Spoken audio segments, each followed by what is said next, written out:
Une fois encore, soyez les bienvenus sur notre chaîne, la chaîne qui fait de vous des hommes et des femmes d'impact. Abonnez-vous et activez la cloche de notification.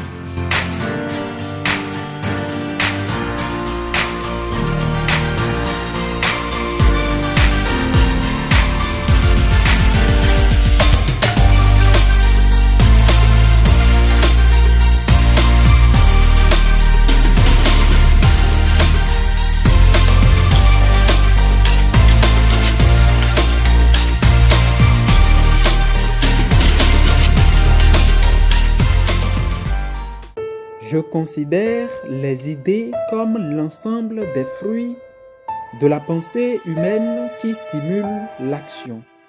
Les idées sont essentiellement le produit de la pensée. Ce sont des vertus mentales accessibles principalement aux penseurs. Elles ne tombent pas sur nos genoux par enchantement. Les idées sont des pensées capturées par votre esprit pour apporter des solutions spécifiques et elles n'arrivent qu'aux personnes qui ont l'art du raisonnement, des gens qui engagent leur capacité dans une réflexion logique, rationnelle et analytique. Les idées sont par conséquent la réserve exclusive des penseurs invétérés. Écoutez cette histoire racontée sur Bill Gates qui me fascine. Il a été rapporté qu'un jour, sa mère n'arrêtait pas de l'appeler autour de la maison. Bill, Bill, où es-tu? Il était au sous-sol faisant ce qu'il savait faire le mieux. L'histoire raconte que finalement, sa mère ouvrit la porte. Il répondit intuitivement, « Je pense. Ne penses-tu jamais ?» Aujourd'hui, Bill Gates peut être considéré comme l'un des plus grands révolutionnaires de notre temps. Sa contribution à la technologie a changé la face de l'éducation à l'échelle mondiale. Ceci, une fois de plus, est la preuve de ce que j'ai toujours défendu, à savoir que chaque vedette est avant tout un penseur et chaque penseur engagé est une star en devenir. Je crois que c'est la mise à contribution de nos sens qui appelle le succès. À la source de tout gain se trouve l'utilisation maximale du cerveau. C'est l'exercice cérébral qui fait marcher les choses. Je suis d'accord que la richesse est avant tout le produit de la capacité cognitive de l'homme. La bonne nouvelle ici est que chacun a une mine d'intelligence telle que tirée de la parabole du Christ dans Luc 19, 11 à 27. Cependant, alors que certains investissent la leur, d'autres la jettent dans la poubelle. Certains la font travailler, d'autres l'enterrent. Oui, vous avez une mine en votre cerveau. Il a la même couleur, la même taille, le même nombre de cellules, le même liquide cérébro-spinal, la même constitution cérébrale, les hommes et femmes, le même cerveau pour toutes les races. E.W. Kenyon a déclaré « Faites travailler votre cerveau, il va suer, mais faites-le travailler. Il s'améliorera, il se développera jusqu'à ce que vous soyez l'envie de ceux qui sont autour de vous. » Je crois que plus vous faites travailler votre cerveau, plus grandes sont les idées que vous générez et plus grands sont les résultats. Quand vous arrêtez de penser, vous commencerez à susciter du dégoût parce que ce monde appartient aux penseurs. Une étude récente a révélé que 5% seulement de la race humaine pense. 15% s'imaginent être en train de penser et les 80% restants préfèrent mourir que de penser. Un vrai idéaliste est celui qui poursuit ce que son cœur dit être vrai et dont la tête dit que ça marchera. Richard Nixon. Penser est le seul moyen de générer des idées viables, car les idées sont communiquées par la pensée, juste un éclair à travers la mémoire. Les pensées sont des trésors mentaux, mais hautement volatiles. Si elles ne sont pas rapidement gravées sur papier quand elles viennent, elles disparaîtront inexploitées. Elles vont vite se dissiper si elles ne sont pas promptement documentées. Aussi, n'allez pas au lit sans papier à côté de vous. Je crois que ceux qui pensent sur du papier pensent mieux, car le papier est le meilleur magasin des idées. C'est pourquoi chaque penseur passionné est un écrivain engagé. C'est sans surprise que Dieu dit « Écrivez ce que vous voyez ». Il nous instruit à devenir des penseurs sur papier. Les idées lumineuses peuvent venir à tout moment. Vous êtes libre de les écrire, même dans les toilettes. Je crois que l'inspiration est le plus grand bien d'un homme. Elle établit son utilité terrestre. Comment pensez-vous qu'Abraham devint riche en bétail? Une idée divine vint en lui. Elle fit de lui le plus grand fermier de son temps. Pendant que les autres allaient chercher de l'eau pour leur bétail, Abraham eut l'idée de creuser un puits. Pendant que chaque fermier faisait parcourir de longues distances à son bétail à la recherche de cours d'eau, Abraham eut l'idée lui permettant d'abreuver les siens sans stress. Il se demanda tout simplement où était passée l'eau de la dernière pluie. Alors il se dit qu'elle serait quelque part sous terre et que creuser serait le seul moyen de la voir. Il creusa donc un puits pour faire boire son bétail. Cette idée le rendit plus grand que les autres parce qu'il n'allait pas à la recherche d'eau à boire. Comme résultat, Abraham devint le plus grand fermier de son temps. La Bible déclare qu'il devint très riche en bétail, argent et or. Isaac aussi devint riche par des idées divines. Il s'est probablement dit « Mon père a creusé des puits pour faire boire son bétail. Je peux aussi creuser plus de puits pour arroser mes champs au lieu d'attendre indéfiniment qu'il pleuve. » Et Isaac devint le premier fermier à pratiquer l'irrigation. Alors que les Philistins attendaient la pluie, Isaac était occupé à arroser ses champs à partir de puits qu'il avait creusés. Cette idée fit de lui le plus grand fermier de son temps, provoquant l'envie des Philistins. La Bible dit que cet homme devint riche, allant s'enrichissant de plus en plus jusqu'à devenir très riche. Et les Philistins lui portèrent envie. Considérez le cas de Jacob. Comment une idée lumineuse peut aussi changer tout homme en un homme enviable dans ce monde. Il a fallu une idée de génie pour le libérer de l'empire oppressante de Laban. Il était capable de dicter la couleur et la nuance du bétail en faisant que les plus vigoureux d'entre eux s'accouplent devant les branches d'amandier dénudées placées dans les abreuvoirs. À travers une idée, il était capable de soumettre ses ennemis. Rien dans le monde n'est comparable à la puissance des idées de génie.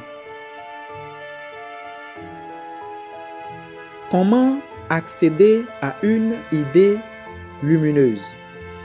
La question est alors, comment avoir accès à de bonnes idées? Un soir qu'Isaac était sorti pour méditer dans les champs, il leva les yeux et regarda. Et voici, des chameaux arrivaient. Genèse 24, verset 63. La méditation est une des terres fertiles est vitale de l'inspiration. C'est pourquoi nous voyons Isaac aller dans les champs pour méditer. La compréhension ne tombe pas spontanément sur les gens. Elle vient à travers un processus consciencieux de méditation. C'est rester mentalement focalisé sur une question jusqu'à ce que la profondeur de celle-ci vous soit révélée. Il est temps pour nous autres, de nations en développement, de devenir le pain du monde. Mais ceci peut seulement arriver quand nous déclenchons le potentiel en nous par l'inspiration communiquée à travers l'Esprit de Dieu. La révélation au sujet des faits de la vie relatifs à notre poursuite individuelle ou collective est ce qui fait toute la différence.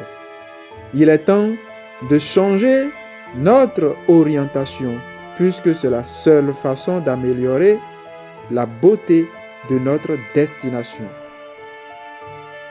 Nous ne pouvons pas juste compter sur la tradition, au risque de devenir victime de la stagnation. Il est temps de bouger et de s'engager dans la bonne direction. Nous avons suffisamment applaudi dans les assemblées. L'Église perdra bientôt de sa crédibilité si nous ne devenons pas des contributeurs de la société dans laquelle nous vivons. Nos applaudissements deviendront bientôt une nuisance à moins que nous ne valorisions notre communauté. Souvenons-nous que nous ne sommes pas la lumière de l'Église, nous sommes la lumière du monde. Nous ne sommes pas le sel de l'Église, nous sommes le sel de la terre.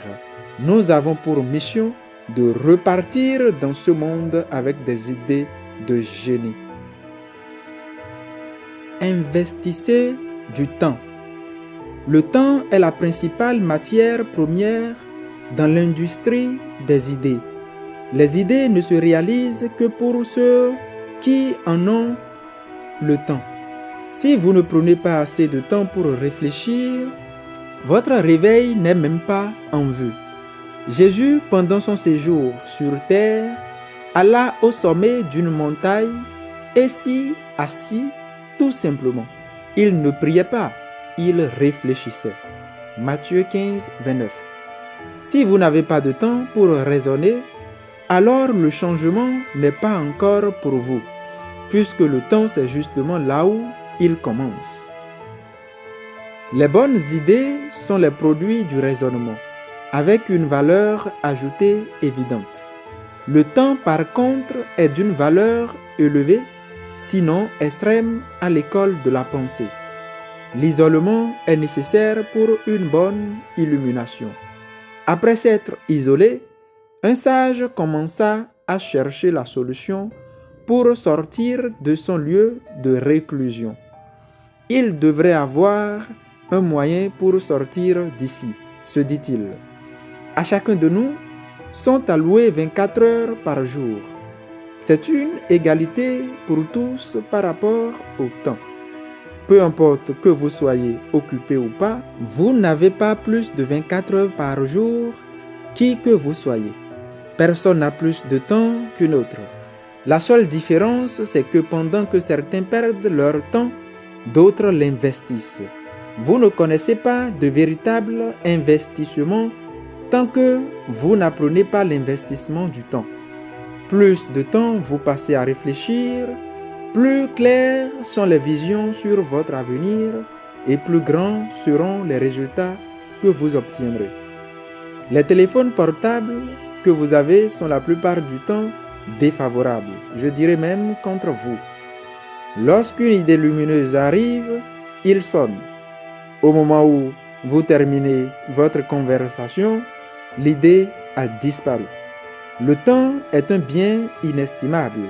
Malheureusement, plusieurs en abusent.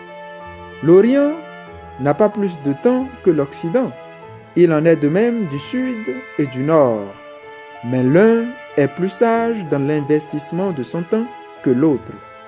Nous devrions commencer à récupérer le temps et le sauvegarder de la pollution de la tradition, de la bâtardisation culturelle et des vaines préoccupations qui nous distraient pendant les heures où nous sommes censés être productifs.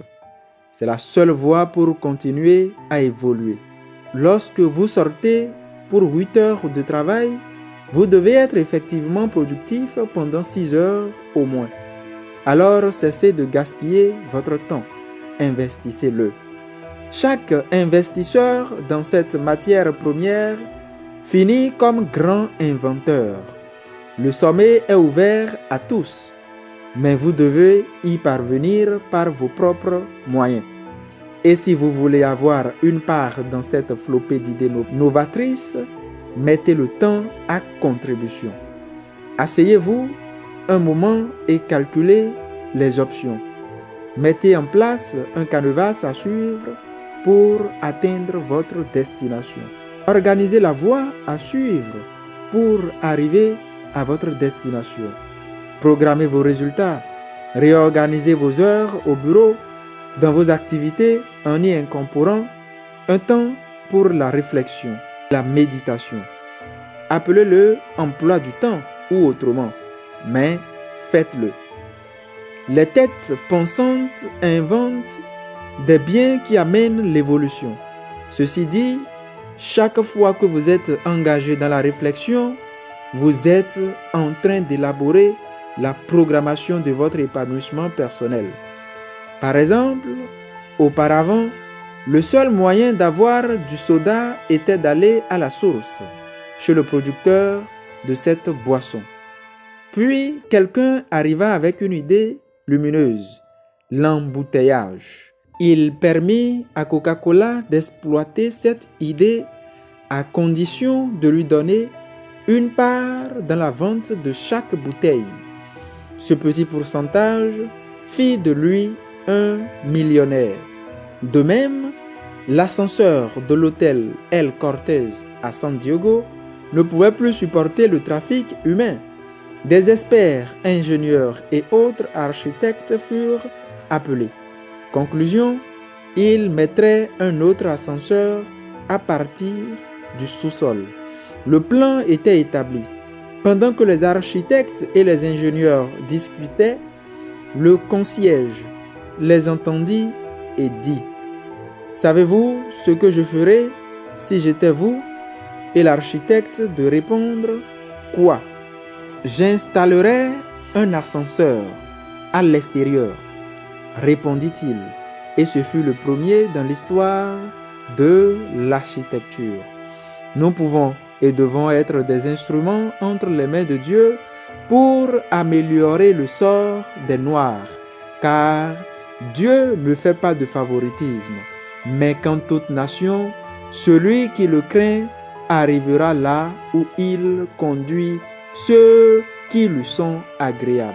Acte 10, 34 à 35.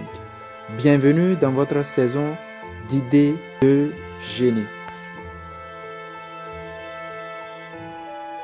Ça sera tout pour cette vidéo. Merci de nous avoir prêté oreille attentive. Maintenant, nous vous demandons de vous abonner à notre chaîne et d'activer la cloche de notification pour ne manquer aucune de nos prochaines publications. À la prochaine.